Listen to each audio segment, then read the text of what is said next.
The topic of my project is natural language processing for detection of Alzheimer's disease. I'm Brandon Henley. This project uses NLP techniques to detect Alzheimer's disease using transcribed speech. Alzheimer's disease is a progressive disorder that affects language and cognition. Current diagnostic methods are costly, invasive, and not widely accessible. The goal of our project is to use NLP methods to analyze transcribed speech for early AD detection. The data comes from the Addresso Challenge, which is a publicly available data set that includes transcriptions of the cookie theft picture description and contains 400 balanced transcripts between training and test data, controlled for age and gender. The goal here again is to classify AD versus normal cognition. In our approach, we will use the Python libraries such as OpenSmile, which is a publicly available acoustic feature extraction library, Spacy, TensorFlow, and scikit-learn. We will employ text preprocessing, feature extraction, and in word embeddings.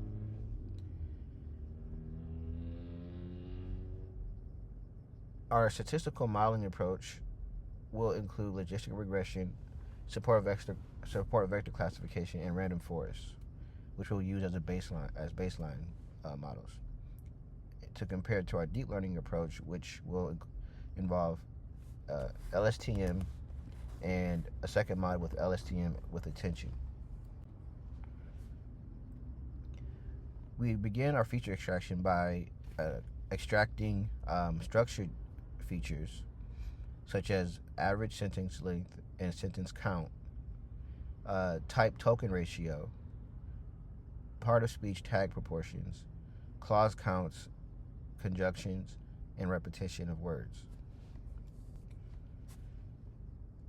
In our data preprocessing step, we tokenize the text to words, remove stop words, lemmatize the tokens, remove punctuation and lowercasing.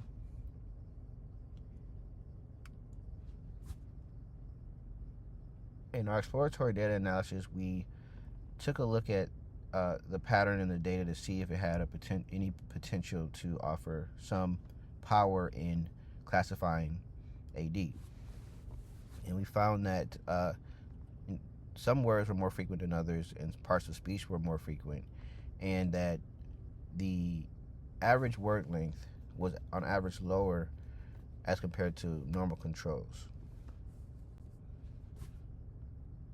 The main metrics we'll use in this project are accuracy, precision, recall, F1, and area under the curve.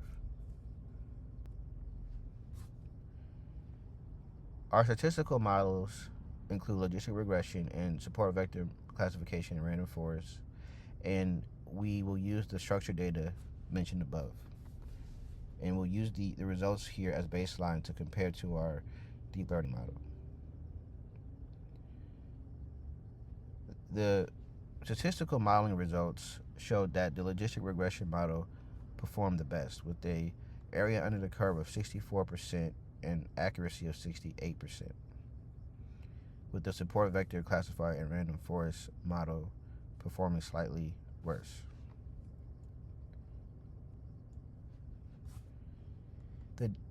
In our deep learning approach, we are motivated by the idea that the structured features may not capture nuanced patterns in the text, and that deep learning models can learn contextual and sequential relationships.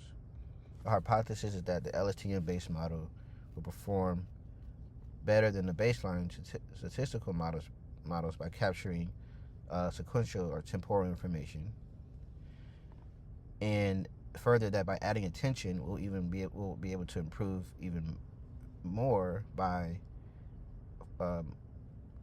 allowing the model to focus on different parts of the text during training. In our first model, the LSTM architecture includes at the input word embeddings. We tried BERT or GLOVE, but we used BERT ultimately, followed by an LSTM layer, and followed by a dense layer to add further nonlinearity, and a output layer that essentially provides binary classification.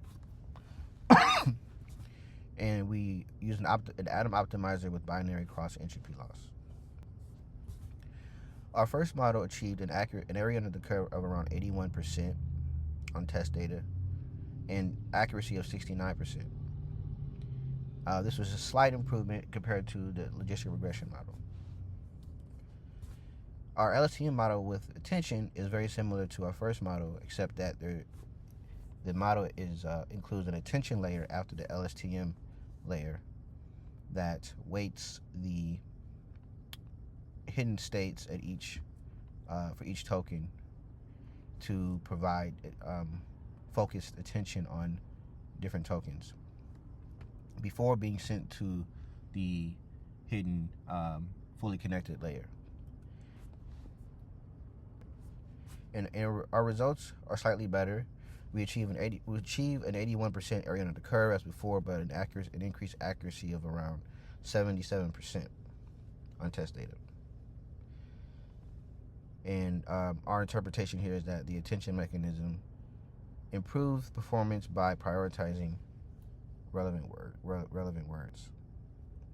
In conclusion, we achieved a baseline model performance of around 68% and a LSTM score of around 69% accuracy, and with attention it increased to 77%. The implication of this is that deep learning models can effectively detect cognitive decline using speech transcripts, and attention mechanisms enhance interpretability and performance. In future work, we could consider integrating prosodic features like pitch and pauses, apply multimodal analysis, speech plus text, and use large text on larger real-world data sets. Thank you.